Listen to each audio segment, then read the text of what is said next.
जब भी हम परमाणु बम की बात करते हैं तो हमारे जहन में एक विनाशकारी चित्र उभरता है जिसमें मानवता के साथ साथ सब कुछ नष्ट होता दिखाई देता है। बड़े बड़े देश परमाणु बम के नाम से सहम जाते हैं। यह एक अकल्पनीय विनाश का प्रतीक बन चुका है।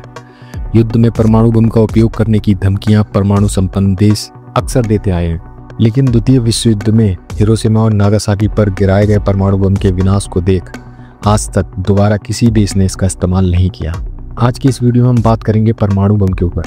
ये कब बना था, किसने बनाया था और ये पहली बार कहाँ इस्तेमाल किया गया और इसने कितना विनाश किया और ये मानव सभ्यता के लिए कितना खतरनाक है। तो चलिए ये सब जानने के लिए चलते हैं वीडियो में आगे की ओर।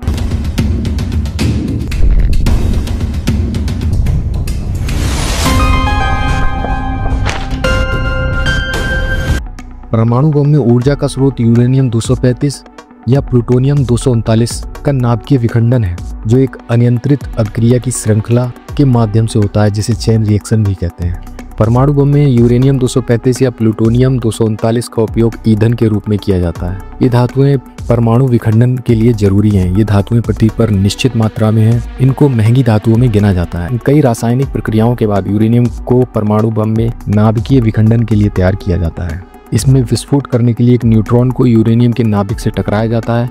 जब पहला न्यूट्रॉन यूरेनियम के नाभिक से टकराता है तब यह नाभिक अस्थिर हो जाता है और टूटकर छोटे छोटे नाभिकों जैसे बेरियम और क्रिप्टॉन में विभाजित हो जाता है। साथ ही इससे अन्य न्यूट्रॉन भी निकलते हैं। ये न्यूट्रॉन अन्य नाभिकों से टकराते हैं और इस तरह नाभिक विखंडित होते हैं और निकलने वाले न्यूट्रॉन इस अभिक्रिया को ना रुकने वाली रिएक्शन में बदल देते हैं। यह प्रतिक्रिया तेजी से बढ़ती है और इसे चेन रिएक्शन कहा जाता है। यदि न्यूट्रॉनों की संख्या को नियंत्रित न किया जाए तो यह प्रतिक्रिया अनियंत्रित हो जाती है और एक विस्फोटक ऊर्जा उत्पन्न करती है। इस अभिक्रिया के दौरान नाभिकीय विखंडन से भारी मात्रा में ऊर्जा निकलती है। परमाणु बम का पहला उपयोग द्वितीय विश्व युद्ध में अमेरिका ने जापान के 2 शहरों पर किया था और इस परमाणु विस्फोट में जो विनाश का तांडव हुआ था उसको देख दुनिया सहम गई थी। इस हमले के बाद जापान ने अमेरिका के सामने आत्मसमर्पण कर दिया था। अमेरिका का जापान पर परमाणु बम से हमला करने का कारण यह था कि द्वितीय विश्व युद्ध के दौरान जापानी सेना ने अचानक 7 दिसंबर 1941 को हवाई द्वीप में स्थित अमेरिका के नौसैनिक अड्डे पर्ल हार्बर पर हमला कर दिया था, जिसमें अमेरिका के नौसैनिक अड्डे पर्ल हार्बर पर 8 विशाल युद्धपोत सहित 188 विमान पूरी तरह नष्ट हो गए थे। साथ ही लगभग 2400 अमेरिकी सैनिक और नागरिक मारे गए थे और इसमें 1100 लोग घायल भी हुए थे। इस समय तक अमेरिका द्वितीय विश्व युद्ध में शामिल नहीं था, पर अचानक जापान द्वारा सैन्य बेस पर्ल हार्बर पर किए गए हमले के बाद अमेरिका ने 8 दिसंबर 1941 में जापान के खिलाफ युद्ध की घोषणा कर दी और 6 अगस्त 1945 को सुबह 8:15 पर अमेरिकी B-29 बम वर्षक विमान एनोला गे ने लिटिल बॉय नामक परमाणु बम को हिरोशिमा पर गिराया। इसके 2 दिन बाद 9 अगस्त 1945 को अमेरिका ने दूसरा परमाणु बम फैट मैन नागासाकी पर गिराया। इस हमले के विनाश को देख जापान ने तुरंत अमेरिका के सामने घुटने टेक दिए। हिरोशिमा पर गिराया गया लिटिल बॉय परमाणु बम में लगभग 64 किलो यूरेनियम 235 का इस्तेमाल किया गया था, जिसमें से केवल 1.38% यूरेनियम का ही उपयोग हुआ था। इतनी कम मात्रा होते हुए भी इस बम ने बड़ी तबाही मचाई थी। नागासाकी पर गिराए गए बम फैट मैन में लगभग 6.2 किलोग्राम प्लूटोनियम 239 का उपयोग किया गया था। अगर परमाणु बम के आविष्कार की बात करें तो परमाणु बम का आविष्कार किसी एक व्यक्ति द्वारा नहीं बल्कि कई वैज्ञानिकों और शोधकर्ताओं के सामूहिक प्रयास का परिणाम था। इसका विकास 1930 से 1940 के दशक में हुआ।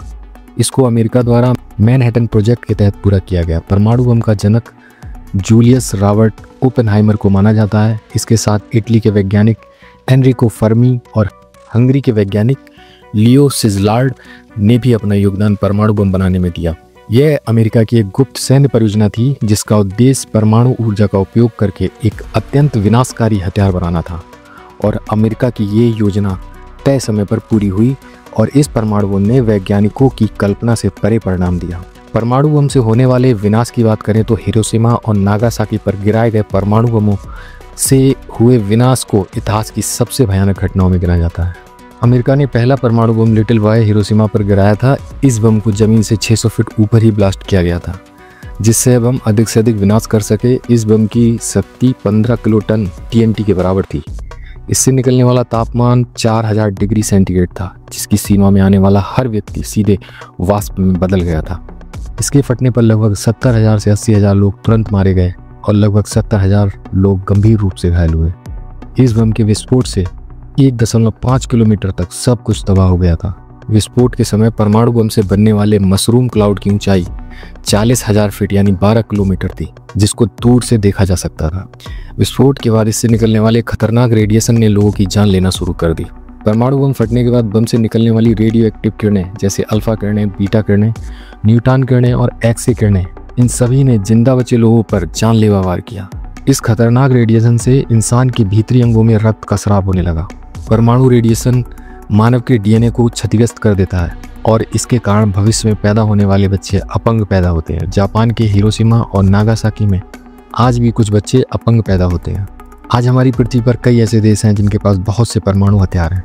2024 तक 9 देशों के पास परमाणु हथियार हैं। ये 9 देश अमेरिका, रूस, चीन, फ्रांस, ब्रिटेन, भारत, पाकिस्तान, उत्तर कोरिया और इजराइल हैं।